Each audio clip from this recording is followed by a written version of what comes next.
ইসলামী bank news top 10। Ishraq হোসেনকে mayor হিসেবে শপথ পড়াতে আর কোনো বাধা নেই, রিট খারিজ। রিট জনস্বার্থে নয়, রাজনৈতিক উদ্দেশ্যে করা হয়েছিল বলেছেন আইনজীবীরা। আদালতের রায়ের পর উল্লাস করছেন ইশরাক হোসেনকে মেয়র পদে বসানোর দাবিতে আন্দোলনরত বিএনপি নেতাকর্মী ও নগরবাসী। দুই উপদেষ্টা পদত্যাগ না করা পর্যন্ত রাস্তায় অবস্থান করার ঘোষণা।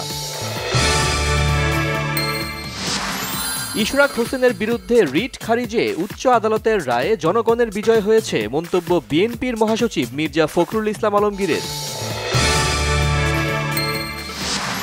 দুর্নীতি দমন কমিশনের মামলায় সাজার বিরুদ্ধে তারেক রহমানের স্ত্রী ডাক্তার জুবাইদা রহমানের আপিল শুনানি শুরু। তারেক রহমানকে নিয়ে জাতীয় নিরাপত্তা উপদেষ্টা ডক্টর খলিলুর রহমানের বক্তব্যে দেশের মানুষ হতবাক ও ক্ষুব্ধ হয়েছে। তার বক্তব্য উদ্দেশ্য প্রণোদিত, রিজভির মন্তব্য। ঢাকা বিশ্ববিদ্যালয়ের শিক্ষার্থী ও ছাত্রদল নেতা সাম্য হত্যার প্রতিবাদে রাজধানীর শাহবাগ থেকে ইন্টারকন্টিনেন্টাল হোটেলের সামনের সড়কে ছাত্রদলের বিক্ষোভ।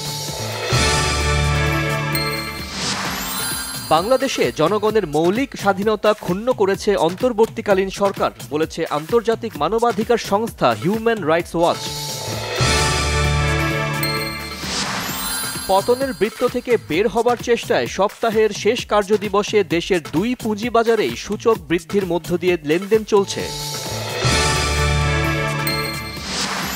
যুক্তরাষ্ট্রের ওয়াশিংটনে বন্দুকধারীর হামলায় ইসরায়েলি দূতাবাসের দুই কর্মী নিহত, সন্দেহভাজন একজন আটক। পেশাদারি ফুটবলে হাজার গোলের পথে আরও এগিয়ে গেলেন ক্রিশ্চিয়ানো রোনালদো। ক্লাব ও আন্তর্জাতিক ফুটবল মিলিয়ে তার গোলের সংখ্যা 935টি।